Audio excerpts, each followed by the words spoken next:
वो तो अडानी अंबानी के अलावा किसी से बात ही नहीं करता। वो तो सिर्फ अगर करेगा तो अंबानी परिवार की घरवालियों से बात करेगा, अंबानी अडानी परिवार से बात करेगा। वो गरीबों से कभी बात करते देखा है? जब हमारी बेटियों के चैलेंज कर करके बलात्कार किए जाते हैं तब इनका हिंदुत्व कहाँ चला जाता है? यहाँ का किसान जब फांसी लगाता है, नौजवान का एनकाउंटर होता है, जाति और धर्म देख के उत्पीड़न किया जाता है, रास्ता लगाए जाते हैं हिंदुओं के बच्चों के, तब इनका हिंदुत्व पता नहीं कहाँ चला जाता है। महंगाई 100 के पार पेट्रोल हो गया, 100 के पार डीजल हो गया, सिलेंडर 1000 रुपए का पार हो गया। राष्ट्र हित में सर ये मैं कह रहा हूँ तेल 200 रुपए लीटर हो गया। वो ये अगर राष्ट्र हित में है तो ऐसा राष्ट्र हित हमें नहीं चाहिए। इन्होंने जो पैसा लिया है अडानी अंबानी से चुनाव में, उस टाइम अडानी अंबानी ने इन पर फाइलों पे साइन करवा लिए। वो पैसा इन्हें भरपाई करनी है, इसलिए देश के किसान को बेच रहे हैं। ये न किसान के लाभ का है न मजदूर के लाभ का है। इसलिए ये सब आरएसएस का प्रोपेगेंडा है, क्योंकि आरएसएस का सर्वे हो गया है कि इनकी 50 से ज्यादा सीटें नहीं आ रही, इसलिए ये घबराए हुए हैं, परेशान हैं। आरएसएस बैकफुट पे है, बाबा योगी आदित्यनाथ की सारी चीजें बैकफुट पे है, और ये जमीनें अगर चली गई तो किसान जिंदगी भी नहीं उभर सकता।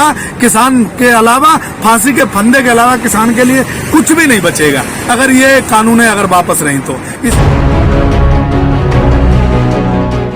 एक तो इंतजार ये कर रहे हैं कि आंदोलन पर 7 महीने हमें हो गए और हम यहाँ बैठे, कानून वापसी हो और सरकार माने। और एक इंतजार हम ये कर रहे हैं कि हमें कैसे भी 2022 का चुनाव आए। अब तक तो हमें ये थी कि बंगाल का चुनाव आ रहा, बंगाल का चुनाव तो फुर्सत हो गया। अब हमें लगता है कि 2022 का चुनाव उत्तर प्रदेश का है, और हमारी जो खुजली है सब किसानों की, देशवासियों की, मजदूरों की, यहाँ के नौजवानों की, यहाँ के युवाओं की, यहाँ के बेरोजगारों की, यहाँ के व्यापारियों की, वो अंगूठे में जो खुजली हो रही है अंगुली में, वो हम जल्दी जल्दी मिटा लें अपनी। उसके बाद फिर हम अगली लड़ाई शुरू कर देंगे। तो भैया 24 की तैयारी कर देंगे। तो हमें सबको खुजली है, अब यहाँ बैठे बैठे काम ही कुछ नहीं है। यही प्रोग्राम है, सत्ता से बेदखल करने का इरादा बना के बैठे हैं भाई। इन्होंने सत्ता से बेदखल, ये देश के सबसे बड़े वाले गद्दार हैं। हम इन्हें राष्ट्रभक्त समझ बैठे थे तो हमने वोट दे दिया था, लेकिन इनने हमें भी गद्दार, देशद्रोही बता दिया, नौजवानों को देशद्रोही बता दिया, देश के जवानों को देशद्रोही बता दिया, देश के मुसलमानों को देशद्रोही बता दिया, ईसाइयों को देशद्रोही बता दिया। देश का कोई एक वर्ग, किसान से लेकर के और नौजवान से, व्यापारी से लेकर के, कोई एक वर्ग नहीं छोड़ा जिसे देशद्रोही नहीं बता दिया, पाकिस्तानी नहीं बता दिया, खालिस्तानी नहीं बता दिया। तो इन्होंने सबको तो पाकिस्तानी, अफगानिस्तानी बता दिया। अब बचा कौन? अब यही 2 करोड़ लोग बचे, ये आपस में वोट डाल लें और जो मर्जी कर लें। जनता देश की वोट देने वाली नहीं, देश का व्यापारी और मजदूर वोट देने वाला नहीं, और किसान तो खपा बैठा ही।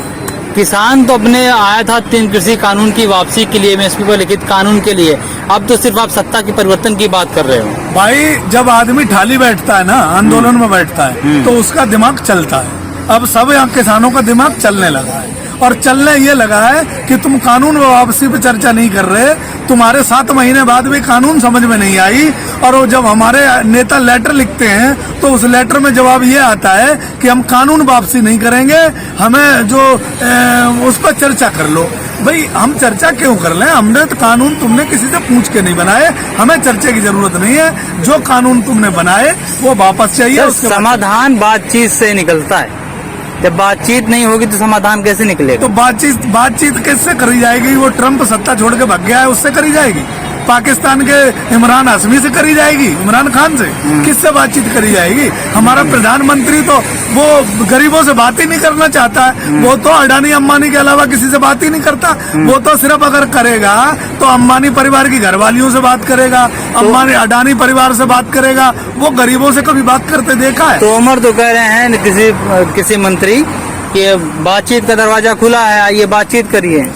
भाई वो दरवाजा पता नहीं कौन सा है। प्रधानमंत्री कहते थे कि एक कॉल का दूरी है किसानों के साथ मेरी, और वो जो कृषि मंत्री है वो ये कहते थे कि कानून नहीं समझा पाया किसान ने। अब कहते हैं वो दरवाजा खुला है। हमें तो यही पता नहीं है कि वो दरवाजा कौन सा है जिसमें जाना है। प्रधानमंत्री जी, कृषि मंत्री जी वो दरवाजा बता दें कि दरवाजा कौन सा, हमारे लेटर भेज दें हमारे नेताओं को कि उस दरवाजे से अंदर आ जाओ, उसी दरवाजे से नेता हमारे चले जाएंगे, बात करने को तैयार हो जाएंगे।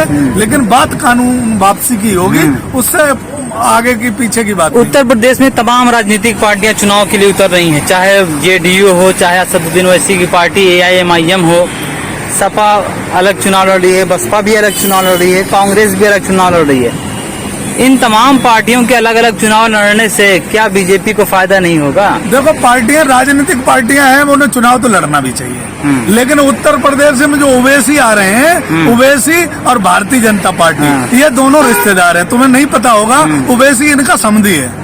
तो समधी को अगर चुनाव ये 2000-4000 करोड़ रुपए दे के अगर उत्तर प्रदेश में लड़ा रहे हैं, तो उत्तर प्रदेश की जनता भली भांति समझती है कि हमें जैसे नागनाथ वैसे सांपनाथ। भारतीय जनता पार्टी सत्ता में आए, इनका समधी सत्ता में 2-4 सीटें लाए, तो भैया वो देश की जनता और उत्तर प्रदेश की जनता के लिए कुछ भला करने वाले। आप हमें एक बात समझा दीजिए, आप कह रहे हैं कि असदुद्दीन ओवैसी के समधी हैं, दामाद हैं, ना जाने क्या क्या आपने कहा। अगर नीतीश कुमार उत्तर प्रदेश में आकर चुनाव लड़ते हैं, जो बिहार के अंदर बीजेपी के साथ सरकार बनाए हैं और उत्तर प्रदेश में चुनाव लड़ रहे हैं, उन्हें आप क्या कहोगे? उन्हें समझी नहीं कहोगे? उन्हें क्या कहोगे? देखो, उत्तर प्रदेश में नीतीश कुमार को तो पहली बात तो भारतीय जनता पार्टी चुनाव लड़ने नहीं देगी, एक बात तो ये समझ लो। और नीतीश कुमार अपना बिहार का खोया हुआ वजूद अगर उत्तर प्रदेश में तलाशने के लिए आते भी हैं, तो उन्हें कुछ मिलने वाला नहीं है उत्तर प्रदेश की जनता से, क्योंकि बिहार में वो 70 सीटों से अब 45 सीटों पे आ गए।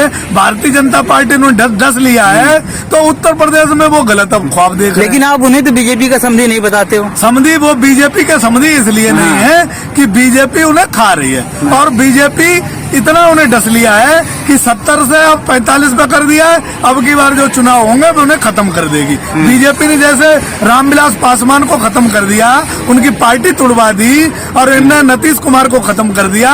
ये खत्म होने की कगार पे उनसे 10 साल पिछली अगली दुश्मनी निभा रही है नीतीश कुमार। ये बताइए, ओवैसी जी के चुनाव लड़ने से सबसे ज्यादा नुकसान किससे हो रहा है? सबसे ज्यादा नुकसान हो रहा है भारतीय जनता पार्टी और उत्तर प्रदेश, ये नुकसान हो रहा है, क्योंकि उत्तर प्रदेश की जनता ये बात समझ रही है कि ओवैसी चुनाव लड़ने आ रहा है। तो साची महाराज ने ये बात कई बार कहा कि ओवैसी हमारी मदद करते हैं, क्योंकि हमारे वो समधी हैं, तो उनके समधी हैं तो मदद करते हैं, तो देश का युवा बढ़िया तरीके से। यही तो मैं जानना चाह रहा हूँ, अगर भारतीय बीजेपी की, भारतीय जनता पार्टी अगर बीजेपी उससे नुकसान पहुंचा रहे हैं ओवैसी, तो दर्द समाजवादी पार्टी और कहाँ दर्द हो रहा है यार? तुम रिश्तेदार जिसके हो उसे रिश्तेदार बताने में काहे का दर्द बता रहे हैं? हम ये कह रहे हैं कि ओवैसी चुनाव न लड़े। कोई किसान, कोई देश का नौजवान ये थोड़ी ना कह रहा है कि ओवैसी चुनाव न लड़े। ओवैसी खूब चुनाव लड़े, लेकिन अपना रिश्ता उनसे बिगाड़े ना, क्योंकि उत्तर प्रदेश की जनता को हिंदुओं को गाली ओवैसी ना दे और मुसलमानों को गाली मोदी जी और योगी जी ना दे। ये रिश्ता उनका बना रहना चाहिए, जो प्यार का रिश्ता है। इसलिए मैं कहता हूँ कि समधी दोनों कंट्रोल में रहे। उत्तर प्रदेश की जनता समझ रही है। ये हिंदू मुस्लिम जो उत्तर प्रदेश में एक नौटंकी, एक प्रोपेगेंडा जो चलेगा, उसको समझना चाहते हैं कि वो नहीं होना चाहिए।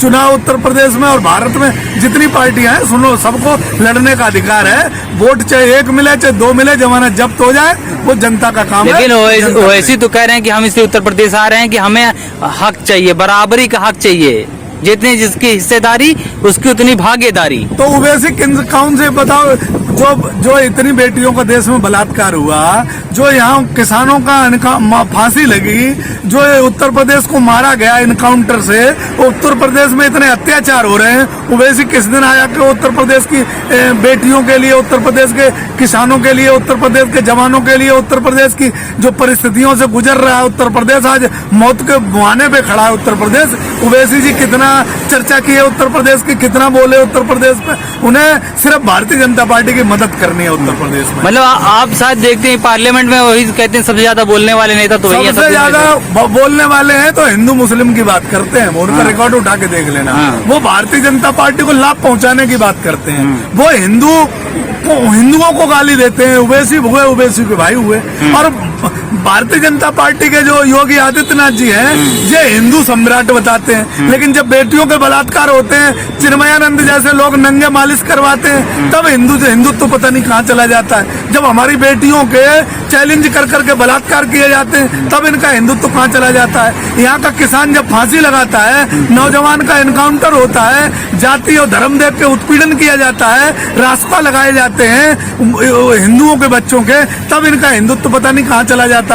तो ये हिंदू और मुसलमान की राजनीति उत्तर प्रदेश में इसलिए करेंगे कि दिल्ली में इन्होंने करा, फिर बंगाल में करा, अब विकास इन पे बात करने को कुछ है नहीं। सिर्फ बात करेंगे तो हिंदू और मुसलमान पे करेंगे, क्योंकि विकास की बात ये कर नहीं सकते, क्योंकि देश की जनता सारा 5 साल में और 7 साल उनके दोनों के डबल इंजन की सरकार का विकास देख चुकी। विकास का इनके पास कोई फार्मूला नहीं, सिर्फ फार्मूला है तो स्टार्टअप इंडिया झूठ, मेक इन इंडिया झूठ, मेट्रो रेल जो हाई स्पीड ट्रेन वो झूठ, स्मार्ट सिटी झूठ, सब कुछ झूठ का इनका प्रोपेगेंडा है। झूठ उत्तर प्रदेश के आप झूठ कह रहे हो कि सारी चीजें इनका विकास का कुछ भी काम नहीं हुआ, झूठ हुआ है। तो कह रहे हैं कि हमने 1 लाख प्रति ईयर रोजगार दिया है।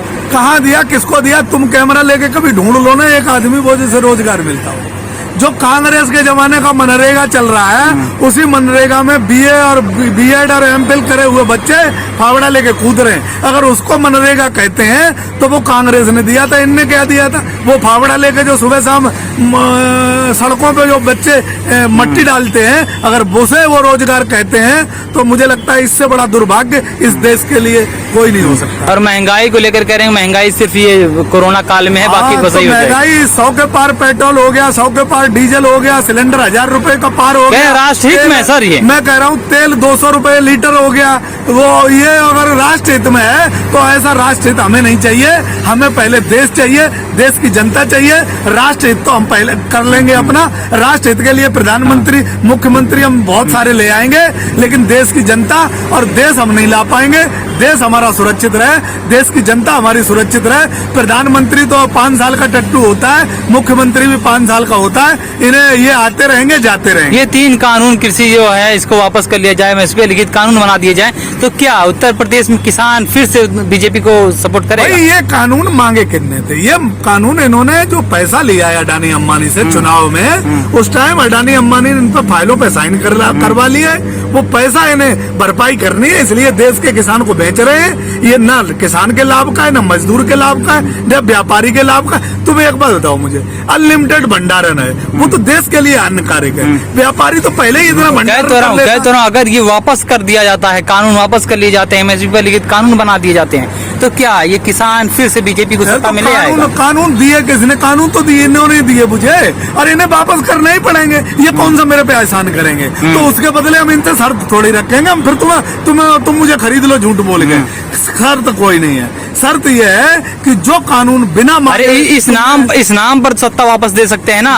उत्तर प्रदेश में राम मंदिर का निर्माण हो रहा है। सत्ता की चर्चा मत करो। राम मंदिर इनके पिताजी का नहीं है। राम मंदिर हमारे घर में भी मंदिर है, हमारे मोहल्ले में भी मंदिर है, हमारे गांव में भी मंदिर है, और हमारे शहर में भी मंदिर है। राम हमारे खुद डायरेक्ट संबंध है राम से। हम राम के प्रभु राम के चरणों में ही यहीं पड़े रहते हैं। तो हमें राम का ये हमें लोभ न दे।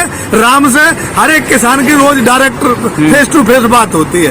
हम राम के झांसे में आने वाले नहीं हैं, क्योंकि राम हमारे हैं, इनके नहीं है। राम को ये चुनाव में इस्तेमाल करते हैं, राम को पार्टी के फंड के लिए इस्तेमाल करते हैं, राम को लूटने के लिए इस्तेमाल करते हैं। लेकिन हमारी श्रद्धा राम में है, तो हम राम हमारे रहेंगे, हम राम के रहेंगे। इनसे कोई लेना देना नहीं। बीजेपी उत्तर प्रदेश में हिंदुओं की रक्षा के लिए सिर्फ मानी जा रही है।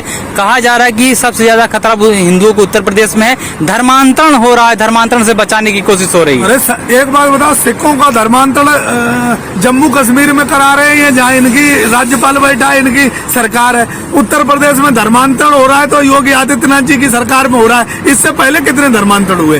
तो ये प्रोपेगेंडा जो इनका रचा जा रहा है, इनके ही लोग रच रहे हैं। ये जानी मन जैसे इन्होंने मीडिया कैद कर रखी है। इसलिए ये सब आरएसएस का प्रोपेगेंडा है, क्योंकि आरएसएस का सर्वे हो गया है कि इनकी 50 से ज्यादा सीटें नहीं आ रही, इसलिए ये घबराए हुए हैं, परेशान हैं। आरएसएस बैकफुट पे है। बाबा योगी आदित्यनाथ की सारी चीजें बैकफुट पे हैं। हिंदू युवा वाहिनी जो थी वो भी सब खत्म हो गई।